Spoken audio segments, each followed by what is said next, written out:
Heyo, welcome to the Quniverse. I'm your host Q, and welcome back to Zero to Dread. Last time, we covered the Black Sheep title that was Metroid 2, The Return of Samus. Today, we're diving into what many consider the beginning of Metroid's golden age, and possibly the best title in the entire franchise. Buckle up, Teddy. This is going to be a long one.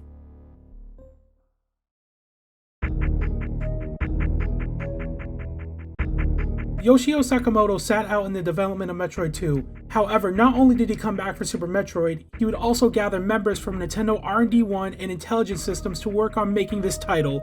The staff of Nintendo R&D 1 was a team of 15 people who were all led by Gunpei Yokoi. So yeah, there's a lot of chefs working on this title already, and not gonna lie, I didn't actually know Intelligence System had a hand in this title too. I didn't know where else to put this, but I didn't actually know until making this series that Yoshio Sakamoto was the co-creator of Metroid and oversaw a lot of the installments of this franchise, including the Prime series. It's just something I want to point out and appreciate real quick. Anyway, nearly a decade after the first game and 3 years after Metroid 2, Super Metroid would go through quite a few hurdles.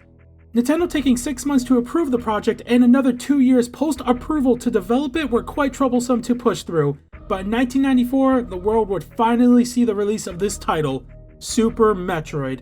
Honestly, with how much work that went into making this game and how much the devs were able to evolve the series from these first two titles, I commend them alone on just that.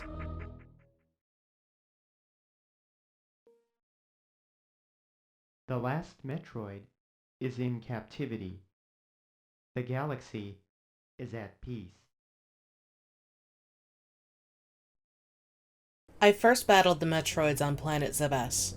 It was there that I foiled the plans of the space pirate leader Mother Brain to use the creatures to attack galactic civilization. I next fought the Metroids on their homeworld, SR-388. I completely eradicated them except for a larva which, after hatching, followed me like a confused child. I personally delivered it to the Galactic Research Station at Ceres, so the scientists could study its energy-producing qualities. The scientists' findings were astounding. They discovered that the powers of the Metroid might be harnessed for the good of civilization. Satisfied that all was well, I left the station to seek a new bounty to hunt. But I had hardly gone beyond the asteroid belt when I picked up a distress signal. Ceres Station was under attack.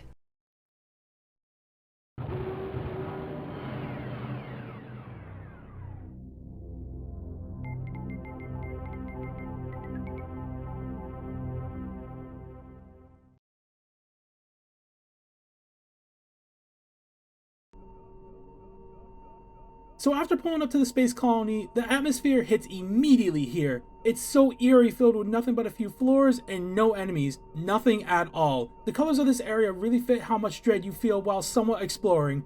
You eventually pull up to the baby Metroid in a room by itself, but it's not for long. Ridley then fades in and starts attacking Samus. Now this theme, also known as Ridley's theme, is by far one of the most iconic themes in the entire franchise. This theme goes so hard even back in 1994. This won't be the first time I glaze it, but just know this is where it was first introduced. This fight is very short but shows what's in store for later on in the game. Ridley steals the baby Metroid and the space colony is set to explode. I guess this makes up for the lack of escape in the end of Metroid 2. Once you escape, you head back to planet Zebes, which is where the entire game will take place. Once you land, that's when the game truly begins. There's quite a bit of story to this, but I'll touch back on it a little later on. This was such an amazing introduction to the game. Having a story like this mixed with recapping events of the first two games makes it such a good place to start the Metroid franchise.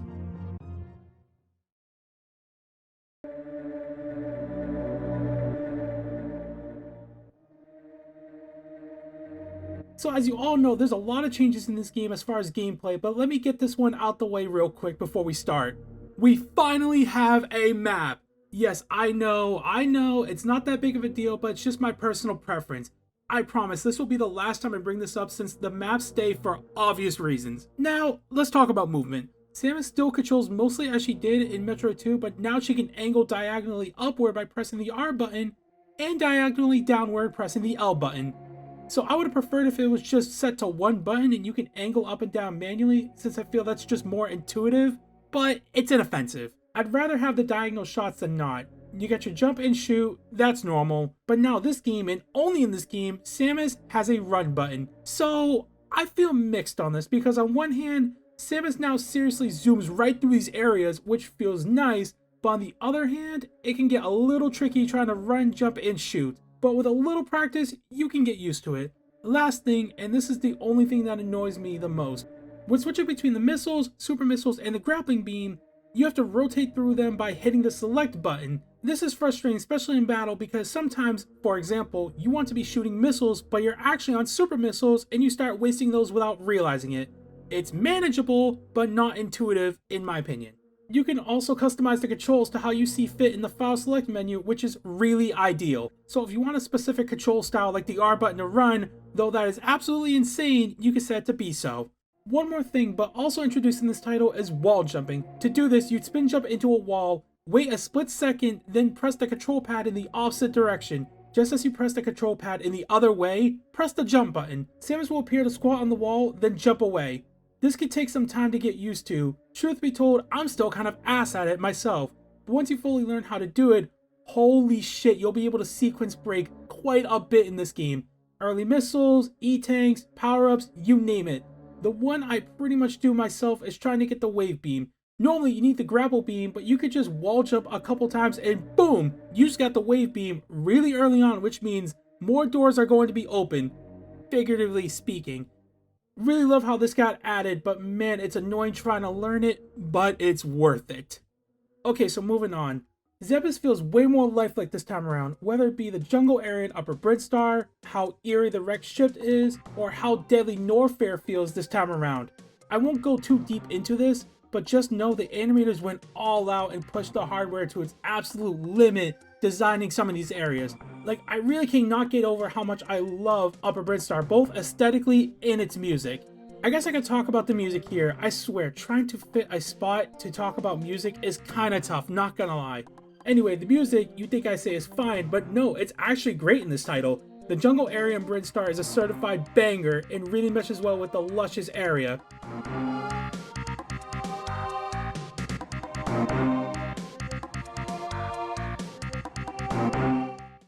The underground in Bridstar presents a sense of danger mixed with slight hope. It tells the player that these areas are going to get tougher without saying a word.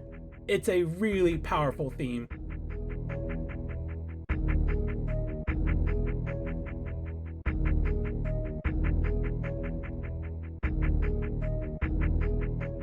I could go on and on, but I'd be here all day. Not every track is a banger, but for every track, there's 3 great tracks. That's the best way I could describe it. So in this title, there are 6 areas, and no, I'm not counting the space colony at the very beginning. Crateria, Bridstar, Norfair, Wreck Ship, Meridia, and Tourian. Crateria is new to Metroid and is the overworld of the game. It's very quiet but very eerie with very little to no enemies. It's also where Samus lands her ship. I don't have too much to say on this area, it's just a quiet, subtle area with some secrets to search for, though I do find some type of comfort in the quietness of this area. Nothing part of the main story outside of just one thing that I'll cover in a bit. Bridstar is the first area you start in the game, but unlike the first game, you actually start off in a jungle-like area first, then begin to dive deeper into it. As you begin to hit lower Bridstar, you see that the soil is now red and the area looks way more swamp-like than usual. Definitely a great area to jump into the meat of the game. It's a very unique and iconic area. Norfair, just like before, is a lava-filled area with a lot of caverns and tunnels. What really stands out are the textures. It really makes this area feel closer to a volcanic experience than it ever has. I do like this area, but it does come off a bit bland after a little while. I'm not sure, I guess I was just expecting more. I know the other parts of Norfair feel more alien, but it feels more NES than SNES to me. Not sure if that makes sense, but it's just how I feel. But I would be lying to y'all if I didn't say this area wasn't iconic. I just like some other areas better. Now the wreck ship is a new area, but it's also pretty interesting. You find this spawn on the outskirts of Crateria, somewhat submerged in water. You normally can't get in this area without the grapple beam, but I'm sure there's definitely a way to sequence break in there. Upon entering, the area is dark with very little lighting. Nothing is active. No save station, map, or charge station is on. There's also a ghost that'll keep chasing after you, even after you kill it, which does add suspense. Even though I think the music here is just okay, it does mesh pretty well with the atmosphere. But once you defeat the main boss, the power turns back on and you'll be able to fully explore this area. I genuinely want to say more about how creepy it is that the spacecraft is abandoned, but once the power comes back on, I tend to lose a bit of interest in it. I'm not sure if it's just me, but the aesthetics give me Metropolis vibes from Sonic 2, which I don't need to say much on that. It also doesn't help that this is by far the smallest area in the game. I love the idea here, but it needed more time to bake in the oven. They were cooking something here with this area. I just kinda wish it didn't fall as flat. Meridia is the first aquatic area in a Metroid game, so to explore this area, you need the gravity suit. I surprisingly like this area quite a bit. Truth be told, I didn't think too much on my first time playing, but second time around, I think it stuck with me. I think the textures are fine, don't really think brown was the best color to use personally. I think maybe a lighter blue would have fit a bit more, but I know they wanted this area to stick out a lot. I just wish this area wasn't right after the wrecked ship, since that area also uses the color brown quite a bit. But I'm not too sure. I guess there's just something unique about having full steady movement in water and being able to explore that feels rather cool. I really can't pinpoint what I like about this area. I really shouldn't like this area, but I don't know, I guess I just do quite a bit. Might just be the pacing feels a little different, but in a fun way. Honestly couldn't tell you, it's just cool. Though fuck these sand pits. They are only in like 3 rooms, thankfully, but I hate them so much. I also think the music here is really good. Again, really didn't appreciate it until playing it the second time around for this video.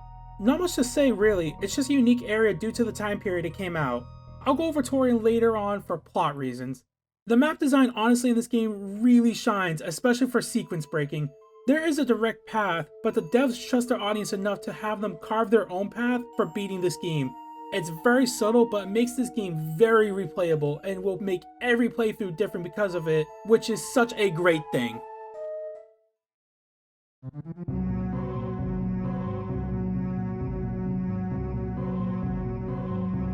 So to save time, I'm not going to cover any of the previous power-ups in full except for 3. But to quickly recap, returning power-ups this time from Metroid 2 are Morph Ball, Missiles, Bombs, Ice Beam, Wave Beam, High Jump Boots, Space Jump, Plasma Beam, Spacer Beam, Spring Jump, Screw Attack, and Varus Suit. So everything but the Spider Ball returns. But we did get introduced to some new power-ups that would become staples in every title moving forward. Those powers being the Charge Beam, Speed Booster, Super Missiles, Power Bombs, Grapple Beam, Gravity Suit, and X-Ray Scope. Also, some power-ups did get changed up a bit, those power-ups being the Varus Suit, Spacer Beam, and Plasma Beam. Starting things out, let's quickly cover the reworks. The Varus Suit not only reduces damage by 25%, but also allows Samus to safely enter extremely hot rooms without taking damage. Hot rooms were introduced in this game, with Norfair being one of the most notorious locations for these scorching environments. Obtaining the Varus Suit is essential for exploring these areas. From this point onward in the series, hot rooms become a recurring environmental hazard, making it crucial to get the Varus Suit as early as possible to progress and survive. Honestly, I love how the Varus Suit gets this new ability. It makes the suit more useful than before and really opens up the game for exploration even more. Okay, so the Spacer Beam's change is very tiny. In this title, if one of the 3 beams connect on an enemy, the other 2 disappear immediately, while in Metroid 2, the 3 beams acted independently, meaning if one connected, the other 2 wouldn't disappear. Yeah, I actually had no idea about this whatsoever until digging info for this video.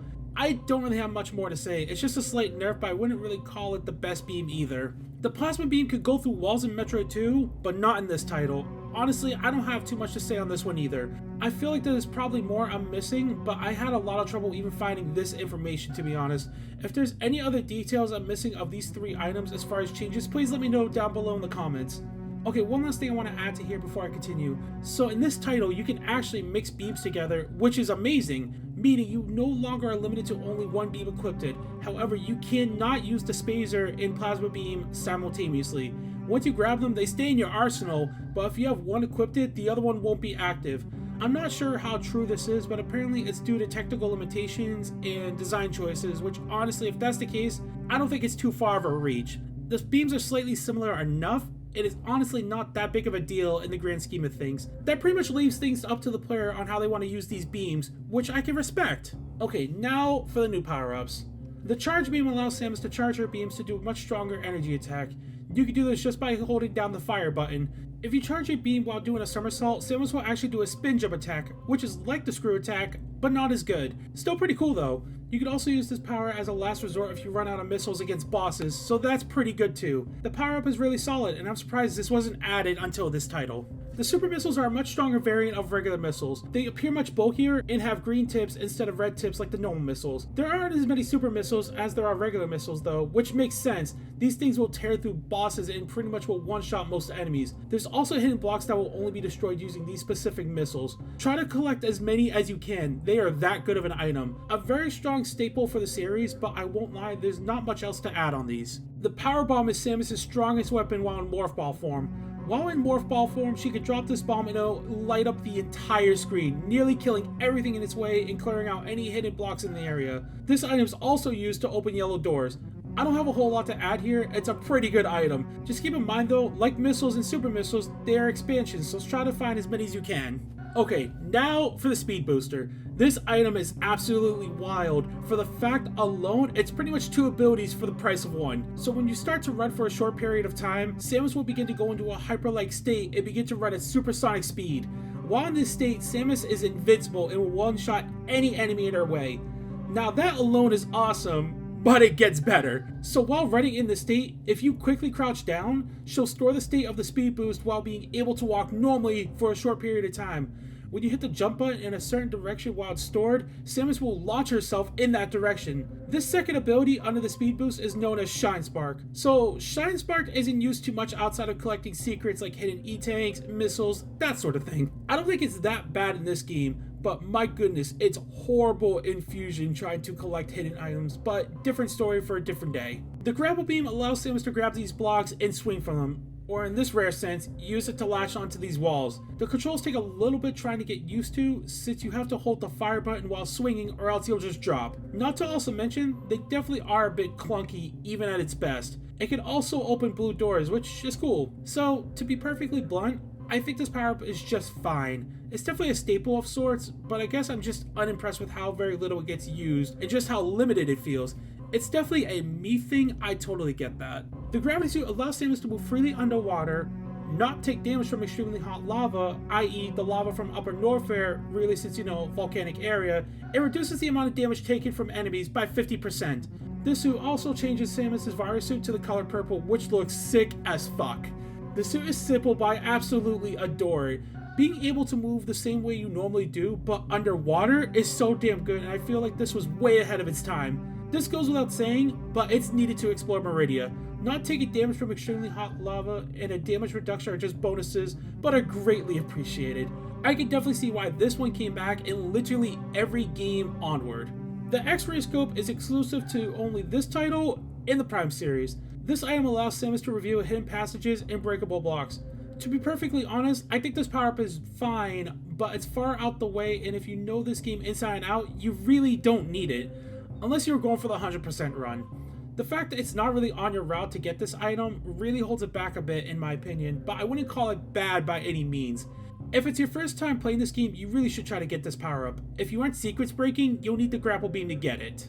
Oh man, I completely forgot to mention the reserve tank. Luckily, there's not too much to it, so I'll keep this quick. Reserve tanks act as a backup health supply. When your main health hits 0, one of your reserve tanks kicks in, automatically restoring a full energy bar. It's essentially a quick revive. There are 4 reserve tanks in the game, and they are easy to miss if you're not actively searching for them. I think they're a great safety net, especially in the tougher later sections. That said, unless you're aiming for the 100% completion run, you really don't need to go out of your way to find them, but it's totally up to you.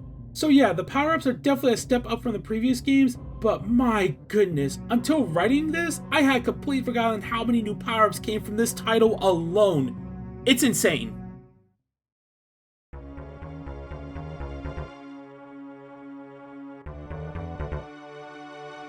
So in the past couple games, because there weren't many bosses, I was able to give them their own section, but in this title, there are a total of 10 bosses, so it just makes more sense to put them all in this one section lumped together.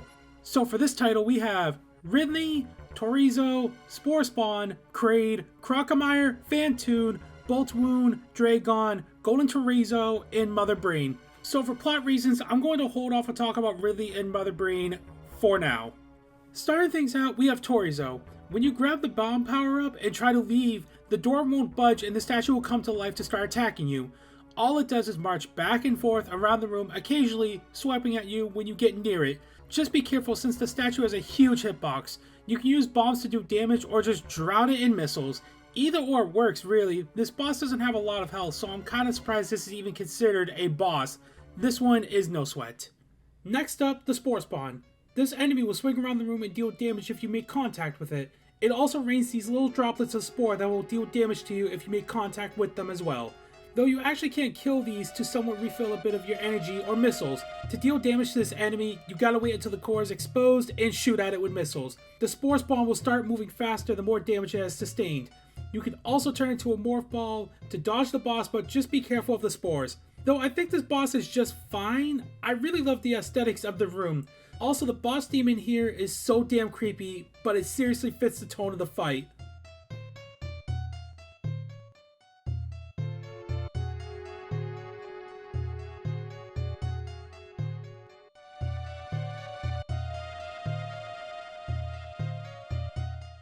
So this boss is more so an endurance test, but it's not too long of a fight since it's really early in the game.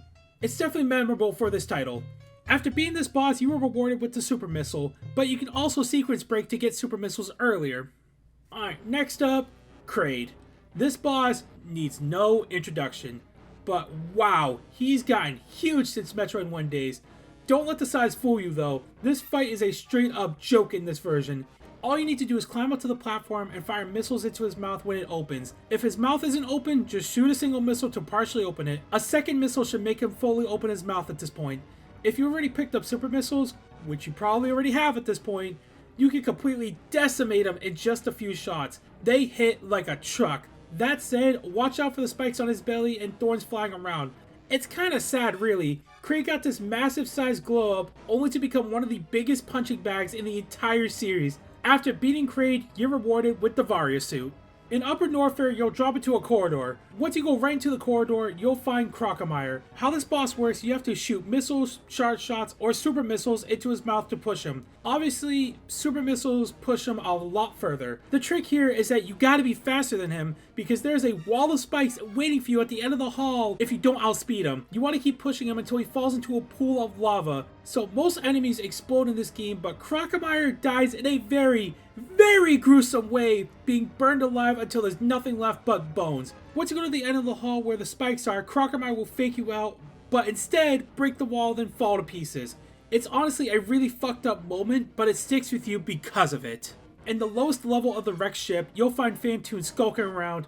Definitely one of the creepier bosses in the game. During most of this fight, he's semi-transparent, which means your attacks won't connect until he becomes fully visible.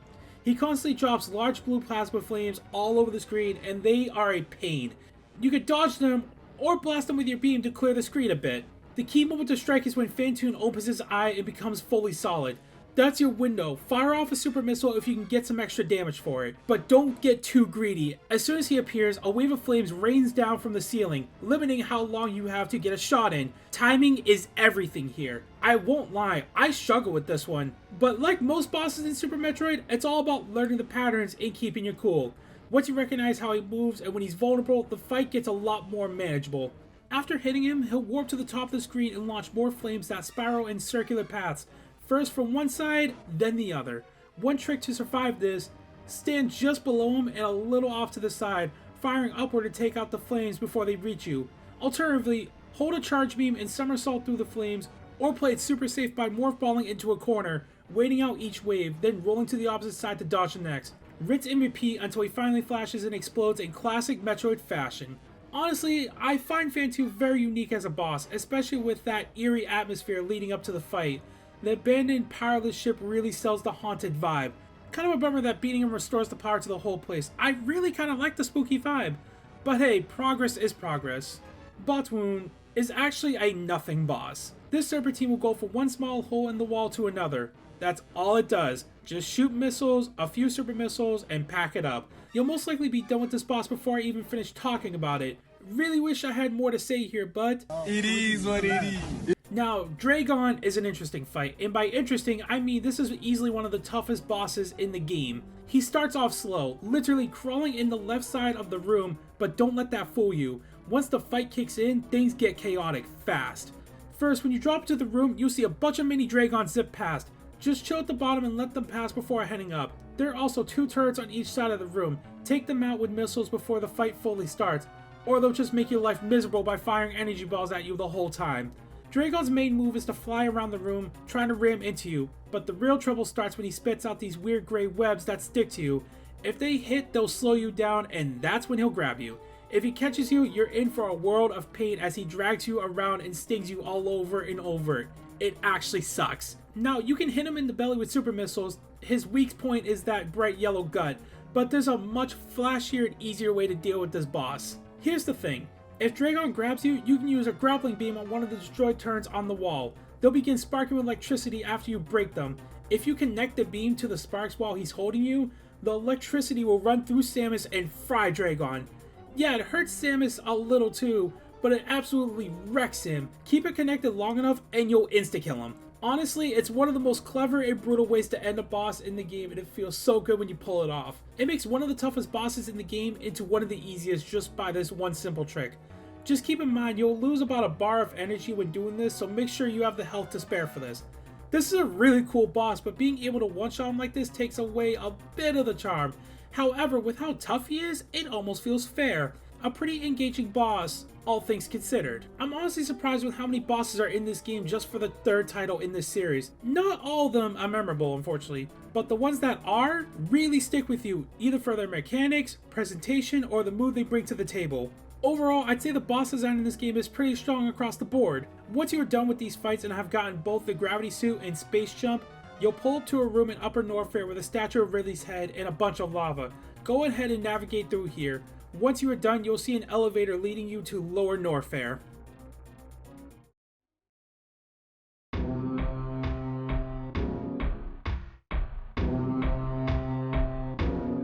This is by far the toughest area in the game. Lava can actually hurt you here. The music comes off sinister and not at all subtle.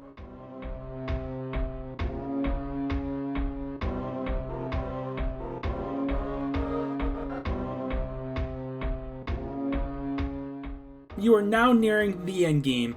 So down here, you'll have to fight the golden Torizo statue, which is a much tougher version of the first one. This version can actually sidestep your missiles, do a lot more damage, and has quite a bit more health. But more or less, this fight is the same as the first besides that. Have some patience, find your openings, and take this bitch down. After beating it, you'll finally be able to obtain the screw attack. You'll begin to dive deeper until you run into two silver space pirates. These enemies are invincible to everything until they turn gold.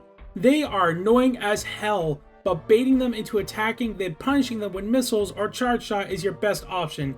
They don't take a lot of hits, but finding that window is annoying, and there's two of them at that. After clapping them up, you'll travel a few more rooms over and pull up to the head boss himself once again for the run back, Ridley. This fight is by far the toughest Ridley fight to ever exist, at least for the 2D games I believe. So Ridley will always fly in a random pattern to avoid your missiles as much as possible. He'll also attack with slamming his tail down continuously, spinning fireballs from a far range and moving with his tail swinging. He will also try to grab you, so be careful of that. So the best thing you could do is take advantage on how slow he moves when slamming his tail down and spam with missiles and super missiles. Don't be afraid to go into the air either because his fireballs don't do any damage while your screw attack is active. But be careful of that tail because it goes right through your screw attack. This fight takes a lot of patience. Ridley can shred through your health while his health pool is insanely high. Don't be like me with only 80 missiles and 7 energy bars because unless you're a godlike at this game, you're gonna get your ass handed to you. Take a bit of time to actually get some energy tanks, reserve tanks, missiles, and super missiles because you are going to need them for this fight. It took me over an hour to prep for this and I still almost lost. Ridley will begin to change colors the less health he has. So here's the thing, once he's a heavy shade of red, he's close to dead. You'll need to let him grab you once he hits that color to actually end the fight. Once he grabs you, he'll begin to explode, thus ending the fight. This fight will test you on everything you learned so far in this game, so I can't express this enough.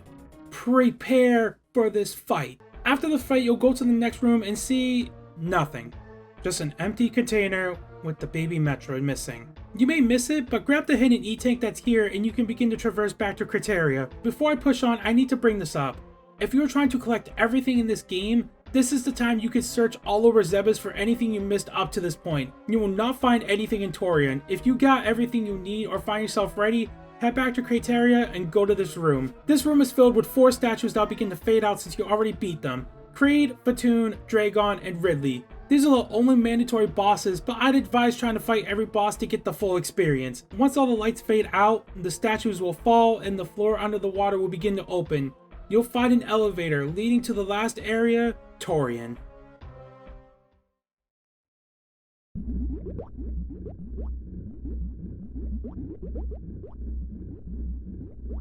To fully wrap this up, we now enter Tourian. I don't have too much to add for this area. Anticlimactic, I know. It's more similar to the NES version, but with updated visuals and a different layout. The Metroids themselves got hella nerfed, which thank goodness, because the NES version were demons from hell. The music here sounds very grotesque, like you are in a body of Mother Brain itself.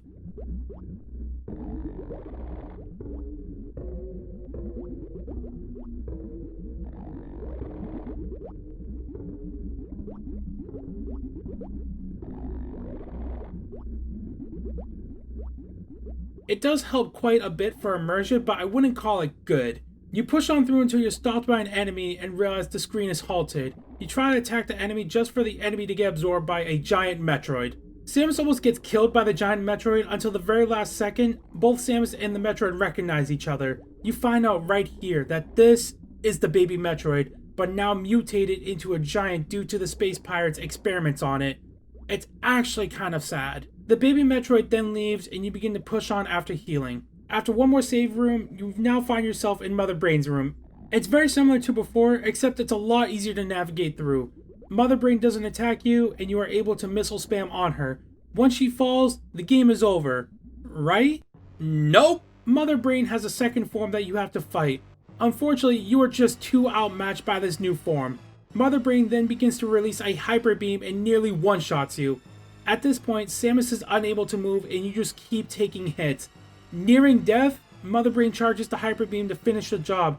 Except at the last second, the baby Metroid flies in with insane speed and starts absorbing Mother Brain, leaving her stunned for some time because of it.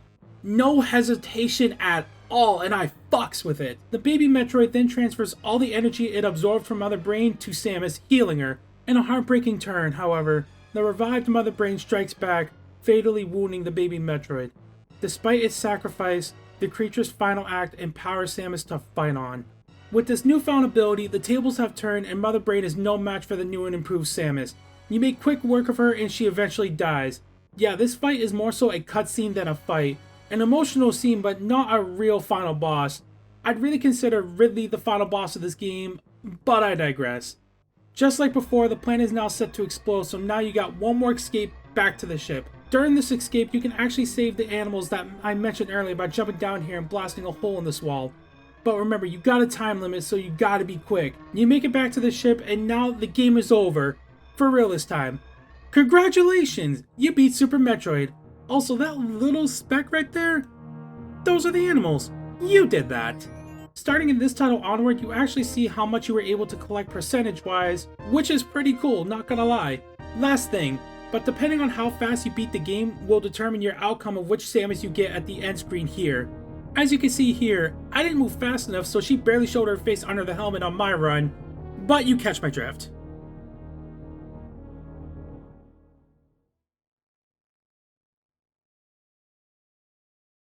It goes without saying, but this game is phenomenal. The art style, combat, music, power-ups, all are really well crafted for the most part. Nearly everything fell beautifully into place. I said this way earlier, but I think the movement is a little rough, but it's more than manageable for what we ended up getting. I enjoyed playing this title for the first time enough, but I really fell in love with it on my second playthrough, gathering footage for this video. I didn't actually know this until recently, but Castlevania Symphony of the Night was heavily inspired by this game, which just goes to show how influential this title was. The devs really pulled out all the stops for this title and it more than paid off. I'm genuinely surprised this video is almost an hour long, but I guess I just had a lot to say about it, and I still feel I missed some things. To go back to the tier list, it would be criminal to put this title anywhere lower than S. Generic answer, I know, but this game absolutely deserves all the love and praise. Over 30 years old and this game still feels so fresh to play nowadays, which just goes to show how timeless this title is. If you made it to the very end of the video, thank you. It really means the absolute world to me. Next time, we'll cover the title that went into an entirely new direction with the franchise, Metroid Fusion. Thanks for watching.